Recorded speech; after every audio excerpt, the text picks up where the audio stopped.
যে কোনো উৎসবে নওগাঁর পর্যটন ও বিনোদন কেন্দ্রগুলোতে থাকে পর্যটক ও দর্শনার্থীদের উপচে পড়া ভিড়। ঐতিহাসিক পর্যটন কেন্দ্র থেকে শুরু করে প্রতিটি বিনোদন কেন্দ্র দর্শনার্থীদের পদচারণায় মুখর হয়ে ওঠে।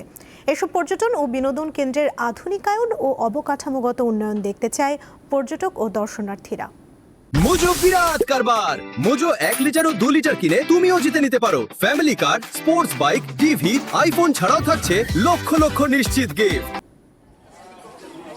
ইতিহাস ও ঐতিহ্যে ভরা নওগাঁর সীমান্তবর্তী উপজেলায় রয়েছে অসংখ্য দর্শনীয় ও পর্যটন এলাকা। যেসব দর্শনীয় ও পর্যটন এলাকায় হাজার হাজার পর্যটকরা আসছেন, ভ্রমণ করছেন, সৌন্দর্যের উপভোগ করছেন। দক্ষিণ এশিয়ার সবচেয়ে বড় বিহার সম্পর বিহার, যেটি নওগাঁর বদলগাছি উপজেলায় অবস্থিত। এই সম্পর বিহারের পাশাপাশি রয়েছে জগদ্দল বিহার, রয়েছে জাতীয় উদ্যান আলতাদিঘি, এছাড়া রয়েছে ঐতিহাসিক কুসুম্বা মসজিদ, দিবরদিঘিতে রয়েছে ভীমের পান্টি সহ অসংখ্য পর্যটনীয় এলাকা।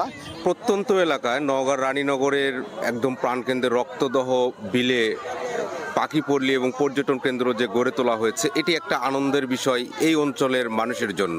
এই প্রথমই শোনা হয়েছে যে এখানে একটা পাখিপল্লী আছে। ছবি তোলার অনেক জায়গায় আছে, এখানে অনেক সুন্দর জায়গা, ঝুলন্ত ব্রিজ দেখে অনেক ভালোই লাগলো, কারণ এই প্রথম এইদিকে কোনো ব্রিজ দেখলাম, অনেক সুন্দর লাগছে।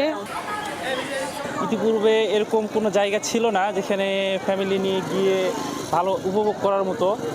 এটা যারা করছে কর্তৃপক্ষকে ধন্যবাদ জানাই। আগামীতে আমাদের বেশ কিছু পরিকল্পনা আছে, যেমন আমরা এখানে একটি মুক্ত মঞ্চ তৈরি করব, যেখানে বিভিন্ন ধরনের সাংস্কৃতিক অনুষ্ঠান অনুষ্ঠিত হবে এবং এখানে এই রক্তদহ বিলের যে ইতিহাস, সেই ইতিহাসটিও গ্রথিত থাকবে, রাখবো আমরা।